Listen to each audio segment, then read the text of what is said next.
Hello everyone, this is CS Prapti Hazare and our topic for today is how to study law.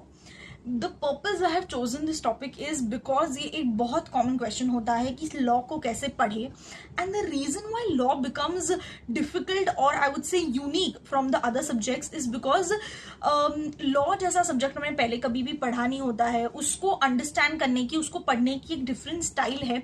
The way the subject is even given, मतलब उसमें section numbers है, acts है, it's very different. आपने कभी भी ऐसी language में पहले कभी भी कोई पढ़ाई नहीं की है, इसीलिए ये लगना कि oh my god this is so different, difficult and how am I going to do it is very normal. और वही आज हम इस वीडियो में डिस्कस करने वाले हैं. So without any further ado, let's get started. First point, it is going to be difficult initially. Initially you are going to feel that oh my god ये कितना अलग है, how am I going to do it, मुझे ही क्यों इतना difficult लग रहा है. तो ऐसा बिल्कुल नहीं है.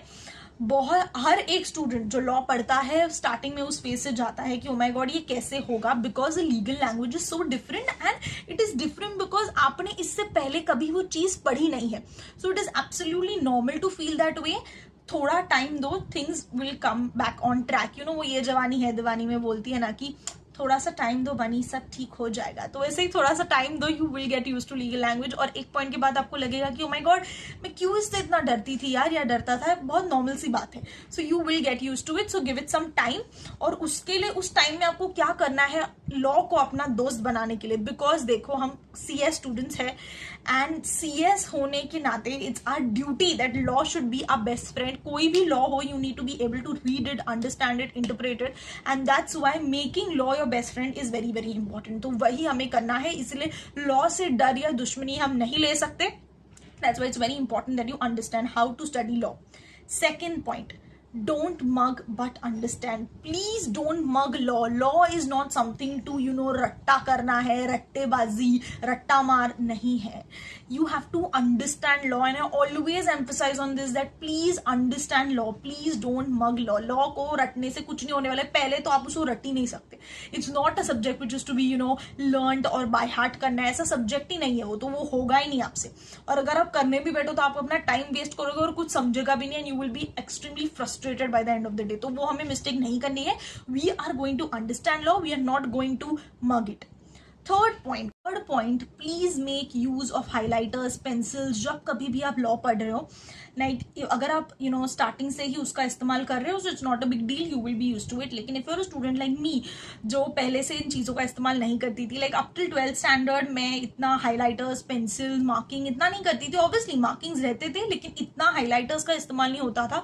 But when you come at CSEET और executive level to be very precise, उसकी नीड फील होने लगती है कि अरे यार कीवर्ड्स बहुत इंपॉर्टेंट है. It's very important that you remember keywords. And previously कैसे होता है कि आपको चीजें याद रह जाती है because syllabus is small. Now the syllabus is very very vast. तो उसके लिए you need highlighters, pencils to understand keywords. I have obviously said this in my previous videos as well कि हाईलाइटर्स को डिनोट करो एक particular marking. जैसे कि मेरे इसमें मैं हमेशा कहती थी कि ग्रीन हाईलाइटर्स वो something related two numbers, like कभी भी डेज हो, कोई पर्टिकुलर पीरियड हो, डेट हो जो रिमेंबर करना बहुत इंपॉर्टेंट है, तो उसके लिए मैं ग्रीन हाईलाइटर का इस्तेमाल करती थी. For penalties it was pink highlighters, for form numbers, section numbers it was my orange highlighter, and for anything which is extremely unique and very different कि अरे यार ये केस कितनी अलग है, उसके लिए मैं ब्लू हाईलाइटर्स का इस्तेमाल करती थी. आप भी ऐसे अपने हिसाब से कलर्स को डिनोट कर सकते हो. बट प्लीज रिमेंबर कि जब कभी भी आप एक पर्टिकुलर कलर को, एक चीज को डिनोट करते हो, you have to use that throughout all your subjects and in whichever course you are pursuing. आपको वही एक कलर को इस्तेमाल करना है, जिससे क्या होगा, whichever book you open and you see green color, your brain will signal you कि अरे यहाँ पे कोई ना कोई नंबर है, इसीलिए आपने वैसा मार्किंग दिया है. That's why it's very important that you use a particular color. Then you have to follow that throughout all your books. Next is read again and again to get used to the legal language. Legal language ऐसी कोई उसको पढ़ने की या फिर उसको understand करने की, या कैसे मुझे आ जाएगा लॉ, उसके लिए कोई एक गुरु मंत्र बता दो. तो उसके लिए एक ही गुरु मंत्र है that you need to read law again and again. When you start reading law again and again on a daily basis, आप इतने उससे यूज टू हो जाते हो दैट आपको कुछ भी यूनिक नहीं लगता है. Like I still remember when I was in CS executive, I started reading law so much on a daily basis that अपने WhatsApp messages भी मैं लीगल लैंग्वेज में लिखने लगी कि वो एकदम क्लासी लैंग्वेज होती है ना अपनी, जो legal language, not more than, not exceeding, ऐसे यू वर्ड्स यूज करके, बिकॉज दैट्स व्हाट हैपेंस जब आप बहुत बार लीगल लैंग्वेज को पढ़ते हो. That's why you have to ensure that you're reading legal language on a daily basis in order to get used to it. And next point, that is, please read slowly. Law को आप ऐसे धड़ धड़ पढ़ते नहीं जा सकते, कुछ भी समझेगा नहीं. Like you will go through this face कि ओ माय गॉड एक पेज पूरा पढ़ लिया लेकिन मुझे कुछ भी नहीं समझा. इट इज नॉर्मल, लेकिन इसीलिए आपको लॉ को धीरे धीरे पढ़ना है. पेंसिल हाथ में पकड़ के आपको पॉइंटर्स में वर्ड को पॉइंट करते हुए जाना है कि ओके ये क्या लिखा है, इसका एग्जैक्ट मीनिंग क्या है, and then you need to interpret one word at a time and then go ahead, then you will collectively understand इसका मीनिंग क्या है. That's why it's very important कि आप धीरे धीरे पढ़ो in order to develop interest and in order to understand law in a better manner. क्योंकि interest तभी डेवलप होगा जब आप धीरे पढ़ोगे, जब आप उसको अंडरस्टैंड करोगे, मग नहीं करना है. Next point is that please remember कि law is not something like आपने पढ़ लिया, अंडरस्टैंड कर लिया, ओके चीजें हो गई.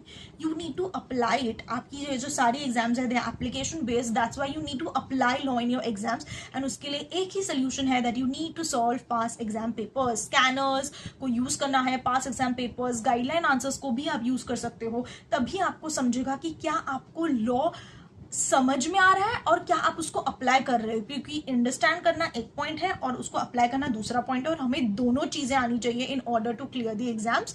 That's why it's very important that you test yourself by solving past papers, and are you able to apply the concept of law. And lastly, please make use of charts, handmade notes. हमें कभी कभी starting में ये feeling आती है कि अरे ये बहुत फिजूल है, हम क्यों इसमें टाइम इतना स्पेंड कर रहे हैं चार्ट्स बनाने में, sticky notes, making those charts. But later you understand that the only way of understanding law and the only way of solving questions in a better manner and in order to gain marks, ये करना बहुत जरूरी है. As I always say that this exam demands time from you, तो उसको time देना बहुत important है. अगर आपको वो चैप्टर करने में 4 घंटे लगेंगे तो उसको 4 घंटे देने ही पड़ेंगे. You have no option like okay fine मैं 3 घंटे में देखती हूँ, होता है क्या, नहीं होगा. You will compromise on your quality and in no circumstance you want to do that. तो इसीलिए इन सभी पॉइंट्स को याद रखो. और अगर आपके इसके अलावा भी कोई डाउट्स है, so please let me know in the comment section below and I will reply. Abhi, lastly, don't forget to do the usual, that is like, share, subscribe, and follow me on Insta at cs.prapti.hazare. All the best, do well, make your parents proud, because it is a great feeling when you add the prefix of CS before your name.